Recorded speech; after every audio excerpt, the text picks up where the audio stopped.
This episode of Resilience in Relationships is sponsored by the Set Me Free Project. Hello, and welcome to the Resilience and Relationships podcast. I'm Stephanie Olson, and I'm here with Rebecca Saunders. Yes, and we are going to be doing something exciting today with our collaborative Students Against Trafficking partners. We decided that it would be a really great idea to have college students involved in this whole thing about prevention in human trafficking, because who better to activate the world than college students? And we were fortunate enough to connect with Creighton University in Omaha, Nebraska's Students Against Trafficking group that were already doing amazing work, had a good amount of students who were activated in this. We had trained their team on human trafficking at one point and spoke to the group, and then they did a fundraiser for us, and we thought, who better to pilot our Students Against Trafficking than this awesome group at Creighton University? So we were so excited to do that. And so, Creighton University, this is for you. We are super excited as the Set Me Free Project to be responding to some videos that our fabulous students not only asked other students, but fabulous students responded to. So we're going to watch those videos, and then we're going to respond to those videos. Anything I'm missing, Rebecca? Yeah, so there was no prompting. It was just students on campus and getting their responses, and we're excited to answer their questions. We really are. And by the way, all of our Students Against Trafficking groups are going to be student-led. Really, we just support in whatever way we can. Before we jump into these videos, let's define human trafficking, because I think it's important for everybody to know that human trafficking is the use of force, fraud, or coercion to compel an individual for services, labor, or commercial sex acts. And that's how we're going to define it. And we're talking about sex trafficking, which is using someone for commercial sex, or labor trafficking, which is using someone for services or work. And that can look like a lot of different things. Absolutely. Anything you want to add to that? Just to break it down even a little bit more, when we're talking about that commercial sex, I just want to define that too. That commercial sex means sex or sexual acts in exchange for something of value. So that could be money or drugs or food or a place to stay. It doesn't have to be just cash. Right. All right. So let's jump into the videos. So here we go. Here's the first question. The first question is, who do you think is most vulnerable to human trafficking? So let's see what our students said. I think the people that are most vulnerable to human trafficking are probably women or kids. The people that I think are most vulnerable to human trafficking are probably younger women, maybe like college-age girls or like high schoolers. I think the people that are most vulnerable to human trafficking are young children who are away from their parents in public places. Okay. Well, great job, Creighton students. Rebecca, were they right? Were they on target? Were they off target? What are your thoughts? I think that there may be some misconceptions wrapped in there, but it's not altogether wrong. So we heard young women, children, young children. So yes, all of those groups are vulnerable to trafficking, but also males, also senior citizens, also older adults. So it really is, everyone can be vulnerable to trafficking. And one thing that I did want to touch on is that last gentleman there said young children away from parents in public places. What do you think about that one? Yes, that kind of implies that kidnapping mindset. And so if we've got young children who are away from their parents in public places, that means there is a high risk of kidnapping, probably, right? And we know that the majority of trafficked individuals are never kidnapped. The majority of trafficked individuals know their trafficker before they are ever trafficked. And most trafficking, the luring of trafficking, happens online, social media, online gaming, things like that. I'll also add to your point that males are also trafficked, is that they are trafficked almost equally to females. And so it does look very different than what we think. All right. Our next question is, what do you think of when you hear the phrase human trafficking? Yeah, I just think it's one of those things to be aware of, that human trafficking isn't always the sensationalized, hyperbolized thing that we think it is, of a large organization and dark networks. Sometimes it is grooming, like even within families, and it's just something that we always have to be conscious of and looking out for, because the signs aren't obvious. And so we should always be perceptive. Wow. Let's give that guy a job. That was For real, he perfect. nailed it. And I Absolutely. think what he said is right on, that doesn't always look like what we think it does. He talked about grooming. He talked about families, and we know Mhm. familial trafficking is a real thing where mom and dads are traffickers, grandmas and grandpas are traffickers. And I think too that it isn't just happening to certain people in certain areas of town. There is no such thing as that. It is everybody could be vulnerable to trafficking anywhere. Absolutely. Couldn't have said it better myself. Okay, the next question is this. Do you think human trafficking happens in Nebraska? Why or why not? I'm excited to see what they think. Yeah, me too. I definitely do think human trafficking occurs in Nebraska just due to the fact that there's really no borders to human trafficking. It can help it happen anywhere. I think human trafficking does happen in Nebraska, while obviously not too prevalent because of the rural area. But I think that it happens everywhere around the world. I think human trafficking is incredibly prevalent in Nebraska, Omaha specifically. From what I've read, because of like how all the highways intersect here, it's a really big hub for different kinds of trafficking. So, yeah. All right. So, do you think human trafficking happens in Nebraska? What do you think? There were some really great answers. They were all great answers, but there were some that nailed portions of it and maybe also some misconceptions. So, what did you think? Well, first off, I love that nobody said no. We all know that it Yes. happens in Nebraska. So that was really great, because oftentimes we run into people who may think it's not happening in their state or even their city. So Absolutely. loved that, especially that first answer. Human trafficking has no borders. I think that was said Mm, so well. We I do also had too. some talk about highways and interstates. What can you say about that? Yeah, which is absolutely true, that there is transporting in human trafficking. There doesn't have to be transporting in human trafficking. So I'll say two things about that. That certainly I-29, all those interstates are used to transport human beings. Now, it doesn't always look like what we think. It's not like they're being put in vans or put in carts and brought over here. That's not what it looks like. It's just people traveling in a car. But the other important piece is that it's not the luring that's happening. Again, it's not kidnapping and transporting. And so human trafficking can happen right in Nebraska. And the majority of people who are trafficked in Nebraska kind of stick around the area. So that is an important thing to recognize. So somebody said it's probably not too prevalent. Yes, it happens in Nebraska, but maybe not too prevalent because of rural areas. What would you say to that? I would say that when we think about things like social media, it doesn't really matter where you live. You can connect with so many people. Mhm. And a lot of that relationship forming does start online through online gaming or social media. So even if you're in a rural area, there can still be things like that happening. And also, we get to remember too, familial trafficking and things like that are happening too.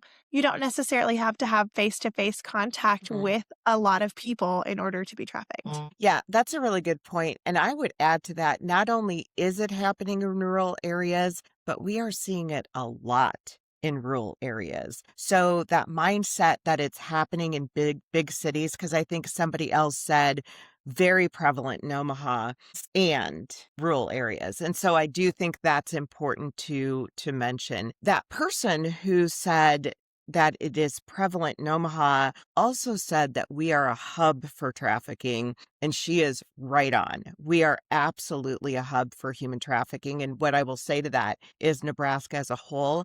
And I think part of the reason we are is because we're centrally located. I think it really makes a big difference. But also, we are awesome people. We're Nebraska nice. And so there really is a mindset of this won't happen here. And I think traffickers absolutely take advantage of that. This episode of Resilience in Relationships is sponsored by the Set Me Free Project. At the Set Me Free Project, we believe that prevention is powerful. And through our Ready to Stand curriculum, we equip youth, parents, educators, and industry professionals of all kinds with the tools to recognize human trafficking, navigate digital spaces safely, and build healthy relationships before exploitation can occur. Our mission at the Set Me Free Project is to stop human trafficking before it starts by providing prevention education to all ages. So our next question is, what are some warning signs that may indicate someone is being trafficked or is a trafficker? Are kind of like a sense of panic about themselves if they don't feel comfortable in the space they're in, especially if they're with someone else. You can also see it if they don't have access to a means of communication, or they don't have access to a control over the transportation that they're in. If you feel like they're being ushered to and from somewhere, or that someone is demanding something of them, that can be a warning sign. Sometimes it's hard to see those interpersonal communications between people, but if you see someone really looking nervous or stressed, and more so than they might, or really subdued, those can all be indications of human trafficking. I think that a sign that somebody's a trafficker is when they look like they're doing something they're not supposed to, and I don't know, are pressuring you or kind of just like in your business. I think some signs that someone's being trafficked is maybe they're like fearful or anxious about something or a situation they're in, and then for someone who like is a trafficker, it could be someone who like comes off as controlling. Again, great clips. What are your thoughts? Signs of a trafficker. Signs of a trafficker? Yeah. So it seems like the students think that this trafficker will be a little bit easier to spot because they'll look maybe guilty, like they're doing something they're not supposed to, and they'll seem controlling. And to a degree, yes, you may see the presence of someone in a relationship who's more controlling over their partner. That's definitely a sign. But also, you may not always be able to tell. They may not look like they're doing something wrong. They may look like someone who belongs in the space that they're in. Absolutely. And it's kind of determining the difference with an abusive partner, right? What does an unhealthy relationship look like? It might look like a controlling partner, could look like a controlling partner on both ends, remembering these are both males and females, and so it can be anybody. But yeah, I agree. It might be less obvious what a trafficker looks like. Now, referring to the trafficked individual, I heard a lot of they might look nervous, they might be uncomfortable. Trafficked individuals might be hyper submissive, and so they might be looking down because they are not the ones that are going to be making contact with people or doing the talking. But rarely, I would say, do they look nervous or look like they are going to need help? I think that's one of the biggest myths that we see, is that trafficked individuals are desperate to escape their trafficker. And the reality is, if this is my mom, dad, if this is my romantic partner, this is someone I love. This is someone I trust. And so I'm not really desperate to escape. Now, certainly there are situations where somebody is nervous or wants to get away from someone. May not be a trafficking situation, but certainly if you see that, that is an indicator or red flag that something is going on. And one of the students that answered mentioned maybe not having access to a mode of communication or transportation. And while that can happen, the more likely scenario that you'll see is that this person is just living their normal everyday life, and they are also being exploited. I'll just share a little story. There was a high school gal who was living in Omaha, getting straight A's, going to school every day, living with mom and dad, and being trafficked by her quote unquote boyfriend every night. And so we have to also remember that these individuals could be living life with you. They might be in college, sitting right next to you, going to school actively, but at the same time being trafficked. All right. So the next question is, what is the most common way people are trafficked? I think that the most common way people are human trafficked are that they're lured into something like fake, like for example, a fake job position or like a fake interview, and that's very common nowadays. And it is easier to get through internet and technology, so that's definitely one of the ways that people are human trafficked. I think the most common way that people are trafficked are through spouses, loved ones, and other people that they know. Wow, both great answers. Lured is the perfect word because whether it's for sex trafficking or labor trafficking, that is what's happening. You are being lured into a situation. And as this college student said, luring through job offers, fake job offers, things like that absolutely does happen. And we are seeing those. And right on, the internet is certainly a hotspot for that. And we're finding all of these quote unquote opportunities to do these things. And those could absolutely be a labor trafficking situation. And also a sex trafficking situation. And spouses, loved ones, people they know, that is who's doing the trafficking. Yes. I think those were some great answers. And we know that the majority of people who are trafficked, they have already had a previous relationship of some kind with their trafficker, whether that's a family member, a friend, a romantic partner, a current employer, whatever that is, that relationship building happens before the exploitation does. Yeah, absolutely. All right. This is our final question. Here we go. You know who to contact if you believe someone is being trafficked. Excellent question. Here we go. Probably the police, but I'm not fully sure on that. But make sure to guide them towards a trusted adult and the right authorities that can help them in their situation in a time of need. Hey, I thought those were great answers, and there's a little truth in both of those, but let's dig a little deeper in those, shall we? Well, what people may not be aware of is that there are actually a few hotlines that you can call specifically for human trafficking. So, Yeah. Stephanie, what is the National Human Trafficking Hotline number? Yeah, so the National Human Trafficking Hotline number, which you can call to report and to get some questions, is 888-373-7888. And they kind of make it easy to remember, 888-3737-888. Love it when it's easy to remember that way. Yes. Now, Nebraska has a national hotline as well for Creighton University students. What is that, Rebecca? Yeah, so that number is 1-833-757-5665 or 1-833-PLEASE-LOOK. Yes. Now, here's what I will tell you about the Nebraska one. That is a hotline to report something. So if you see something and you need to report it, report away. The National Human Trafficking Hotline is when you can report and get help if you are being trafficked. What I would say is report to your state first. I think that is a really important thing because that will go right on your state's hotline and be much more immediate in response, but always report. I think that's really important. And for those of you who are not in Nebraska and anywhere else, some of you absolutely have a state hotline, whether it's through your attorney general's office, through law enforcement, Homeland Security, but check that out because there are options there as well. The other thing I would say about that is certainly if you ever see immediate need, so somebody needs immediate help, call 911. That is really important. However, if you have somebody who you are working with and they are not a minor, they are an adult. So in Nebraska, it's 19 or older. In other states, it might be 18 and older. But if you have someone who is not a minor, who is an adult, and you are speaking to them and you ask them if you can call law enforcement for them, and if they say no, want to honor that.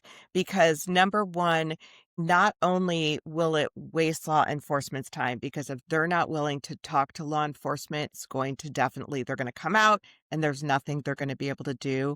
But that trust with that individual who is talking to you will be broken if you say, can I call law enforcement? They say no, you call law enforcement. They are never going to disclose or talk to you again. And worse yet, maybe not anybody. And in Nebraska, we are all mandatory reporters if we see any of that with a minor. Other states are going to look a little bit different. Well, that was fun. I thought they did a great job. Great job, Students Against Trafficking and Creighton University, for those questions, and the students for answering, and well done on the video production. Yes, they did wonderful, didn't they? I know. It was awesome. Yeah. Great answers. Yeah. So, Stephanie, for any other college students listening to this, how can they get involved with Students Against Trafficking? Oh, yes. We would love for you to reach out to us. If you reach out to info@setmefreeproject.net, we would absolutely love to talk to you and talk to your students. We would absolutely love to talk to you and your school and let you know how you can get involved in the Set Me Free Project, Students Against Trafficking. We love, love, love to support students in doing this amazing work. Awesome. All right. And on that note, thank you so much, Creighton University, for your work on this. It was awesome. And thank you for listening. And we'll see you next time. And until then, get some R&R. Bye.